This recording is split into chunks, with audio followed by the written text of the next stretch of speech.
Hello and welcome to the Luscious Living Podcast.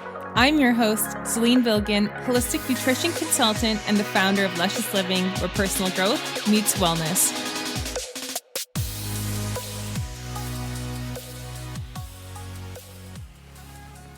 Ladies, we've heard that PMS is a feminine curse, and it's time to bust that myth.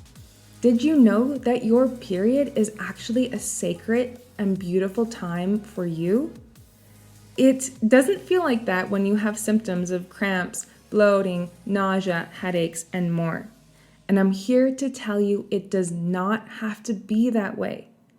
Did you know that you can use nutrition to ease those symptoms? Did you know that you have 4 different phases of your menstrual cycle? Yes, you can learn to optimize each of these phases and really understand your body and understand why you're more motivated in some times of the month and more excited to work out or more wanting to stay in, or you are just more intuitive in certain phases as well. Learn to understand your body, love yourself even more. This is all talked about in my best-selling book, The Painless Period Guide. Grab a copy for you and a friend. The link to purchase is in the description. Hello, and welcome back to another episode of the Luscious Living Podcast. Today, I want to talk to you all about the connection between hormones and nutritional deficiencies and hair loss, because it's come to my attention that more and more women are experiencing some kind of, whether it's hair loss, hair thinning, and it's concerning and it can be devastating, right? And so I want to look beyond the conventional solutions such as Rogaine, which has side effects, which again is understandable because you want to have a solution ASAP. We're also going to talk about labs to ask your doctor, what the hormone connections are, and the natural strategies to really support hair loss and hair thinning. And again, I'm always coming from a roots-based approach, and a lot of the time it comes down to, again, the hormone imbalances, nutritional deficiencies, maybe there is toxin overload, and really circulation challenges, and looking at Chinese medicine, there is also lack of blood stagnation or not enough blood, and that's actually coming from iron typically, and there's a whole more and more to that we'll dive into. I actually have a whole episode on low iron and what to do about it through natural solutions as well that I will link for you. So let's talk first about the conventional methods such as Rogaine. Again, it doesn't address the root cause of hair loss, and it can come with side effects and have, hair growth in different colors and textures and unwanted hair to grow on your cheeks and forehead. And so of course, I want to go deeper into straightforward, simple strategies to stop thinning hair or losing hair that are natural. But first, we're going to go into the hormone imbalances and nutritional deficiencies, okay? And so this makes sense with the amount of women who are experiencing things like PCOS or fibroids, or again, things like diabetes and metabolic syndrome, but also toxin exposure, thyroid challenges. So again, there is a major connection here. So the most common one I see is testosterone. Okay, and so this is really coming from women who have PCOS and know that they do, and then there's women who don't also know. And so that's one of the things to look for is you're going to notice hair thinning around the top of your head, and it's from DHT, which is a more potent form of testosterone. It's made from testosterone, but by a specific enzyme in the body, and when it's high, it has a weakening effect on hair follicles. And that's why some of the drugs that are marketed for hair loss block the conversion of testosterone to DHT. It's concerning, I will say, but again, this is why you're here, because you want to dig a little deeper. And so what causes high DHT is elevated insulin. Okay, and so insulin is produced when there is an imbalance of blood sugar. This is why I talk about blood sugar so much.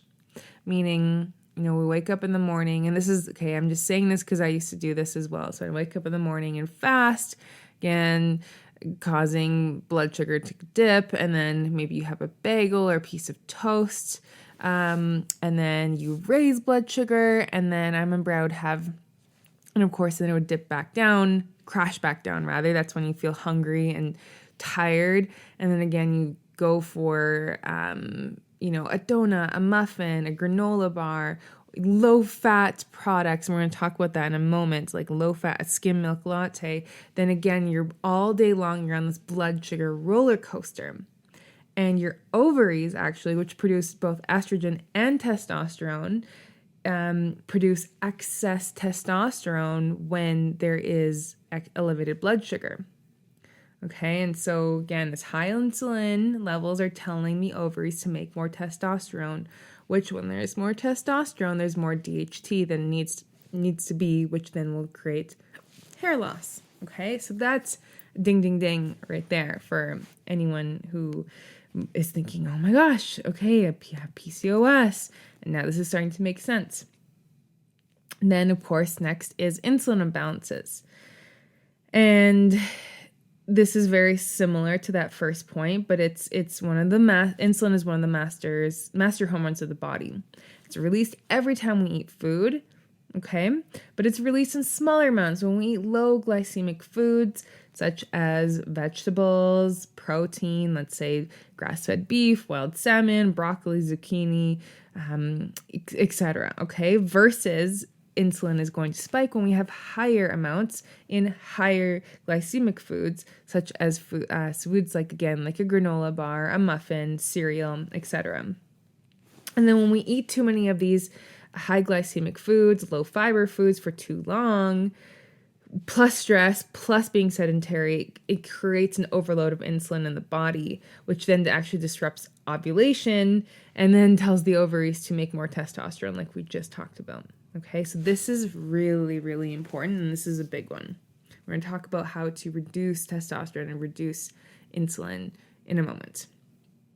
Of course, there's also post-pregnancy. Okay, so because during pregnancy, the body has higher levels of progesterone and estrogen, there's something called the fact that estrogen increases a hair's resting phase, or the length of time the hair stays on your head before falling out. And then when estrogen drops after pregnancy, that hair that's been resting starts to shed. And so post-pregnancy, it is normal to experience temporary shedding as well for a few months, and then going back to a regular amount. Then, of course, we have thyroid. So the thyroid gland's role is to really regulate energy use and metabolism, so body functions, breathing, heart rate, body temperature, body weight, and hair growth. And when the thyroid is under stress or poorly nourished, the thyroid is going to be dependent on these optimal levels of vitamins and nutrients such as selenium and iodine. And if we don't have enough of those nutrients, it's going to stop paying as much attention and really stop producing the hormones that it needs for hair growth. Okay, so again, that is going to be testosterone, insulin, post-pregnancy, and thyroid, okay, for hormonal. Then when you want to look at blood testing, okay, this is going to be important. You might not need all of these, and this is why it's so helpful to work with a holistic practitioner like myself to really assist with, okay, what tests do I need? Because I'm going to give you a list of tests, and some of that might be really, really important for you to take, and some of it might not be, okay? So the very first one is CBC and ferritin. So these both screen for iron deficiency. This is really important. We need enough iron for hair growth, okay? If you are vegetarian or vegan and a runner on top of it, running on pavement, you are likely going to be deficient iron. Even if you have irregular periods or heavy periods, this is going to be a big one. I do not recommend iron supplements, especially longer than 3 months. What I do recommend is, again, working with a practitioner to really understand why your body is not absorbing iron. You definitely need copper for iron absorption. You need to also consume vitamin C with iron. I would also consume iron in the form of nettle tea or dandelion tea as well. And you really want to make sure you have animal-based sources of iron, because plant-based, actually, you need to eat a significant more amount of iron to achieve what you would with grass-fed beef, for example, or lamb. Okay, so that's a really, really important one, is enough iron through blood labs.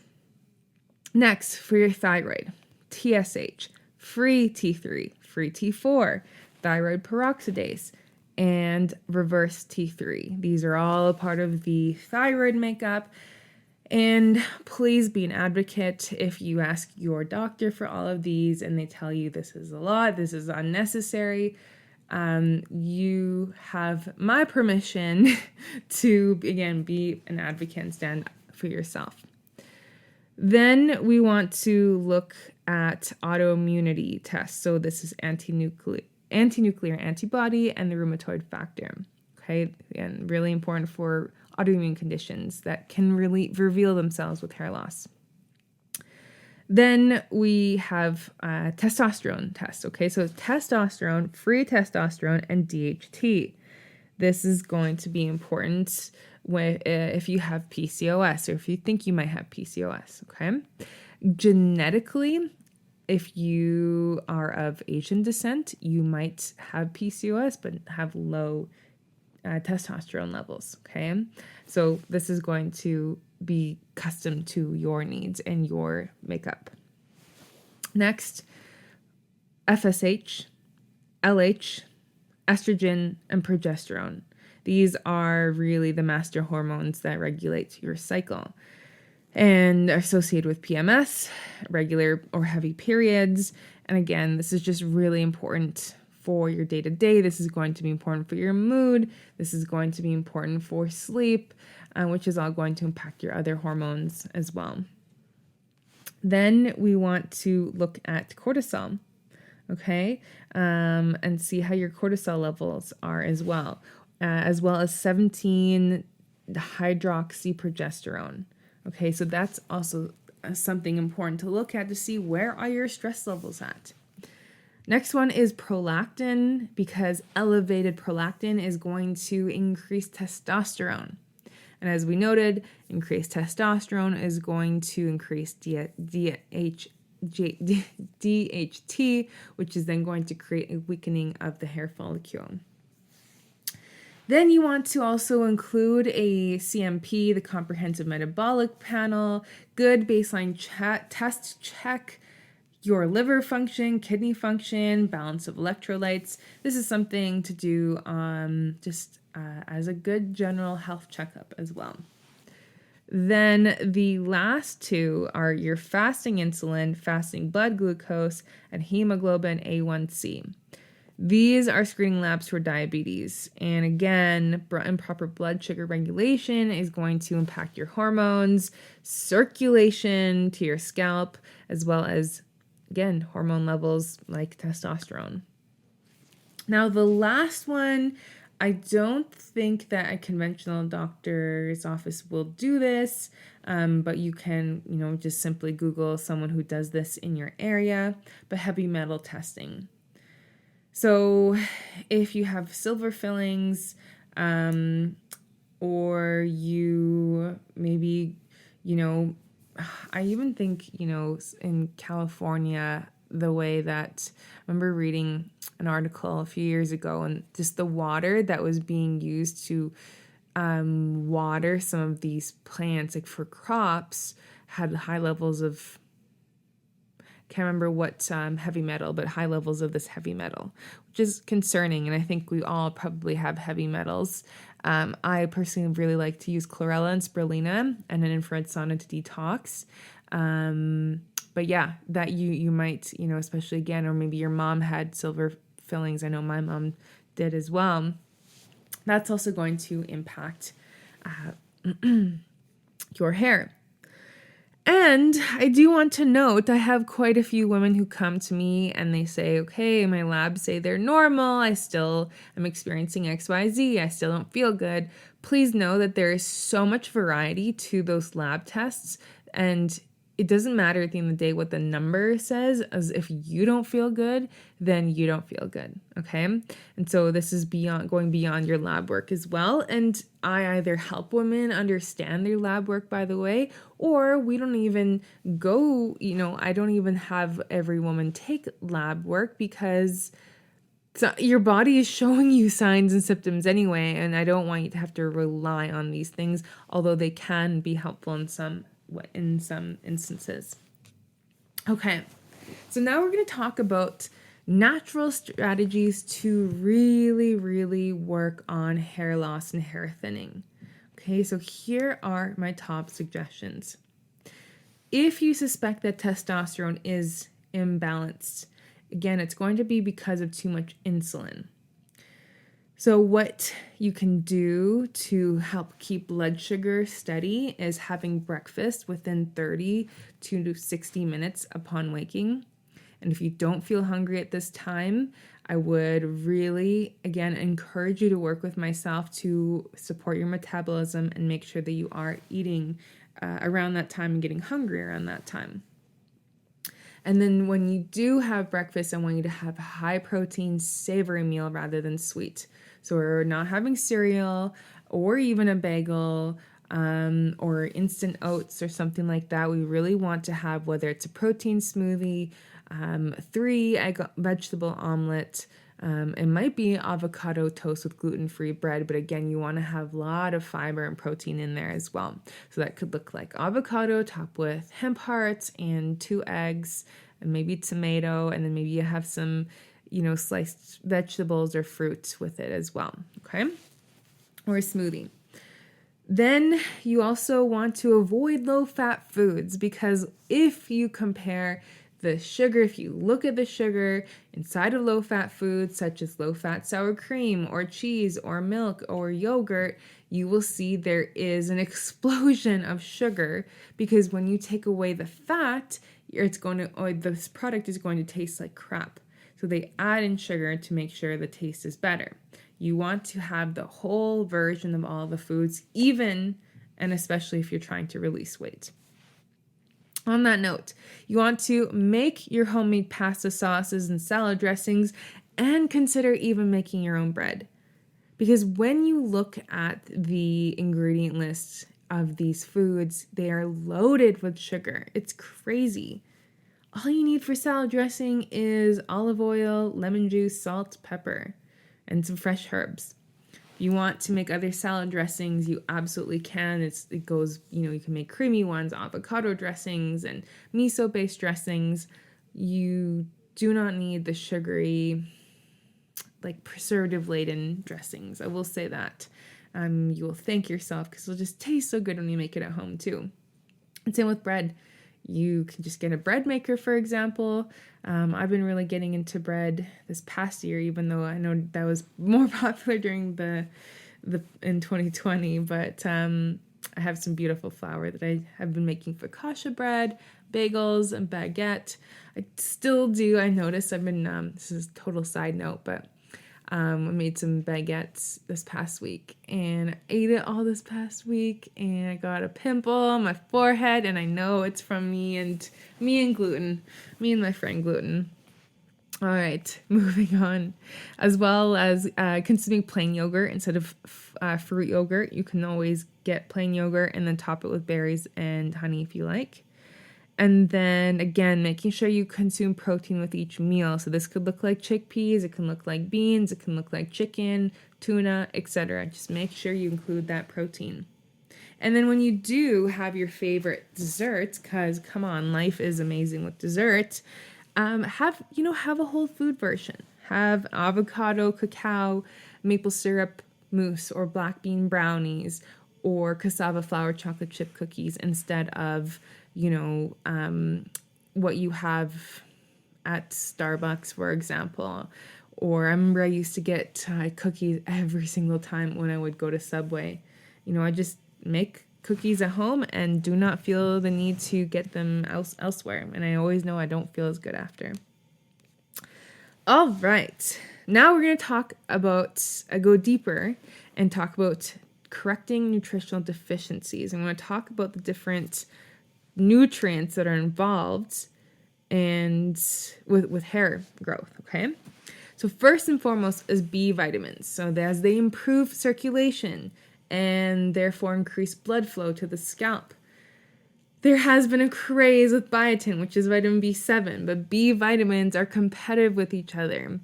Okay, so when you have more B7, it's actually going to crowd out the other vitamins, which are needed for energy and hormone balance. So you don't want to do a biotin, unfortunately.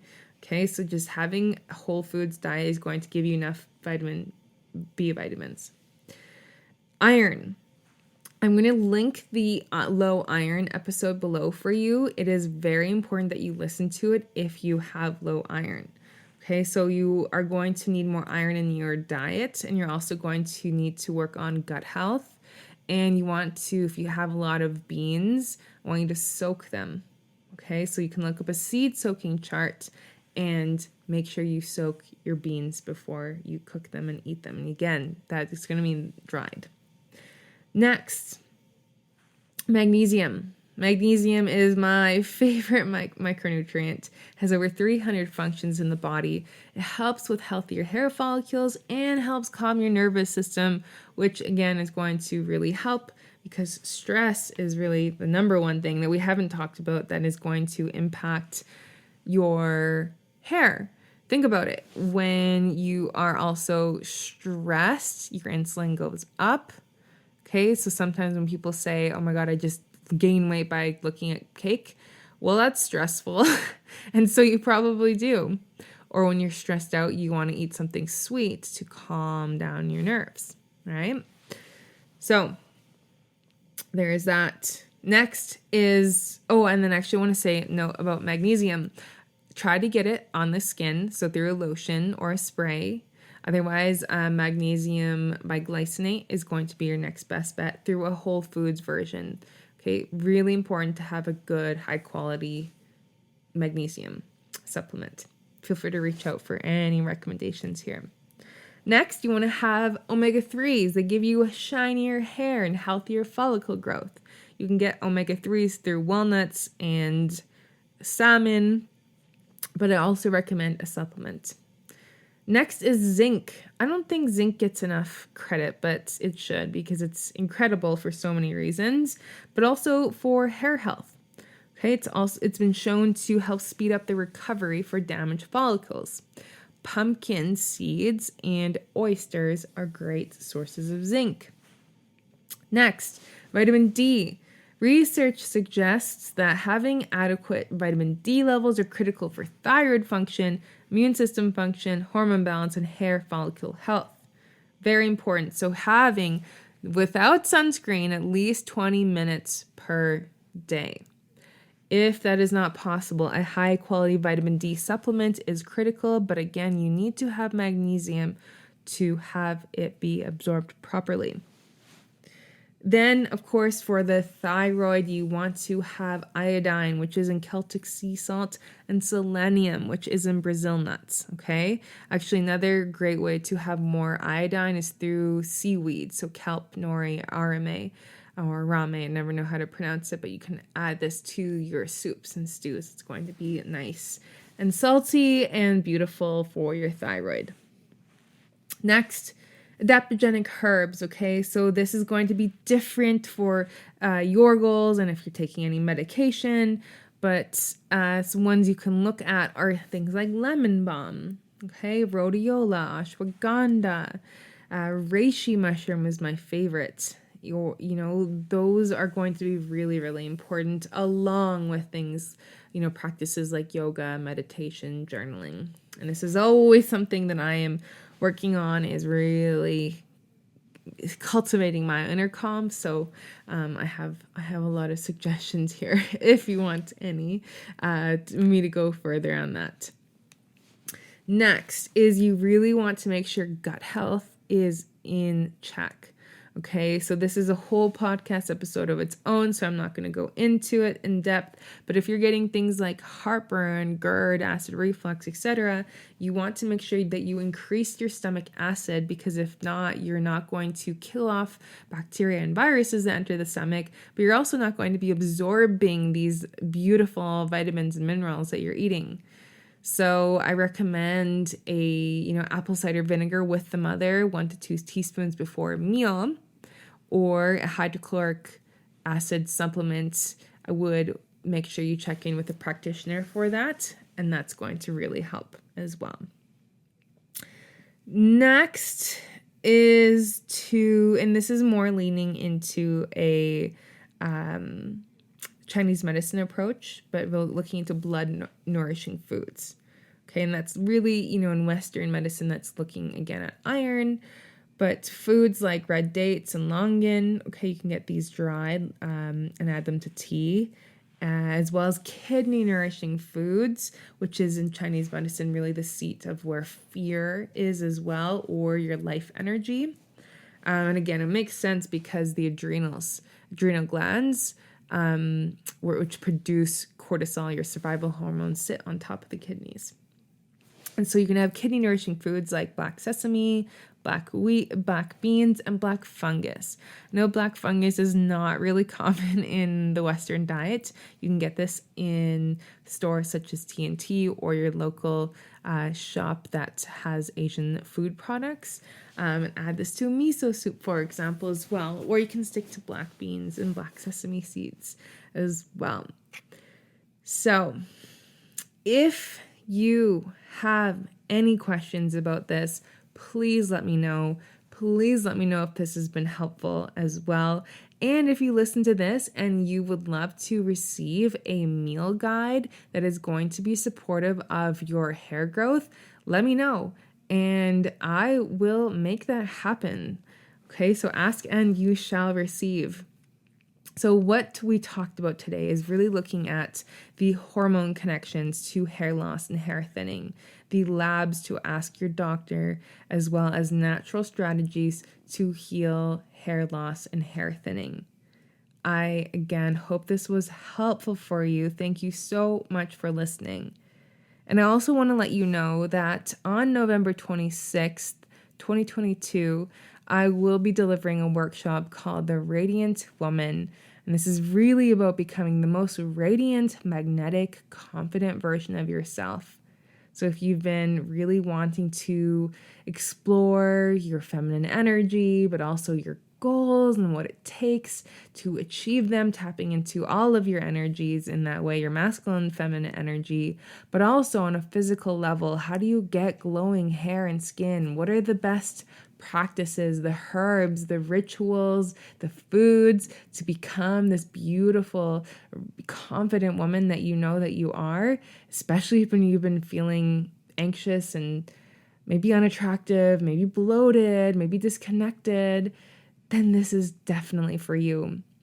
And this is for all ages. This is for, whether you are a beginner with your health journey or you're a seasoned enthusiast, this is for you.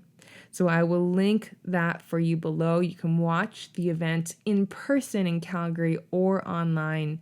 I highly recommend attending. It's $25 to invest in yourself for all of this information. Plus, you will receive a 5-day meal guide to really tap into this beautiful energy, as well as a guided visualization / worksheet exercise as well to become the woman of your dreams. So you're going to get all of that plus a live workshop for $25.